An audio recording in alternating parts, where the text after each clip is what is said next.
rekan-rekan sekalian. Puji syukur kepada Allah Subhanahu wa taala, pemilik jagat raya dan segenap isinya, pemberi hidup dan mati, pemilik kekuasaan dan penguasa hari pembalasan. Kepadanya lah kita menyembah dan berserah. Salawat dan salam kita sampaikan kepada Nabi Muhammad SAW, Rasul penyuluh semesta dan pengibar panji perdamaian.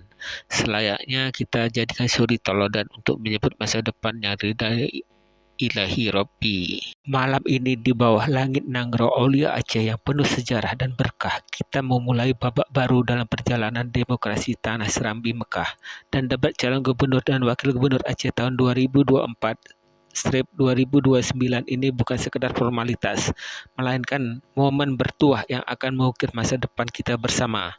Aceh telah melewati banyak hal, dari gemuruh konflik hingga deru pembangunan, dari tangis tsunami hingga senyum perdamaian. Kini kita berdiri di persimpangan penting. Kemana arah Aceh selanjutnya? Jawabannya ada di ruangan ini malam ini. Kepada para calon pemimpin, ingatlah bahwa kursi gubernur bukan tahta kekuasaan, melainkan amanah rakyat.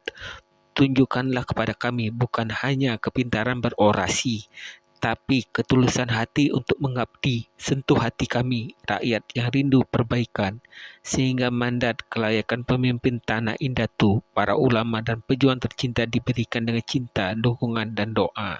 Wahai rakyat Aceh yang budiman, jadilah pendengar yang menyelami dan mencerdasi, timbang setiap kata, nilai setiap gagasan, karena pilihan Anda nanti bukan hanya tentang siapa yang akan duduk di kursi tahta, tapi tentang nasib anak cucu kita, tentang Aceh seperti apa yang akan kita wariskan nantinya.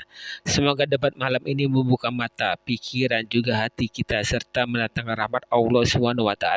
Semoga apa yang kita saksikan malam ini lahir pemimpin yang tidak hanya cakap berkata janji, tapi juga mampu berkata nyata, mewujudkan Aceh yang lebih baik, yaitu Aceh yang islami, maju, sejahtera, berkeadilan, beridentitas, berkelanjutan, sehingga tegak perdamaian abadi dan wujud negeri yang baldatun thayyibatun wa rabbun ghafur. Sekian dan terima kasih. Mari kita saksikan debat calon gubernur dan wakil gubernur Aceh periode 2024-2029. Wassalamualaikum warahmatullahi wabarakatuh.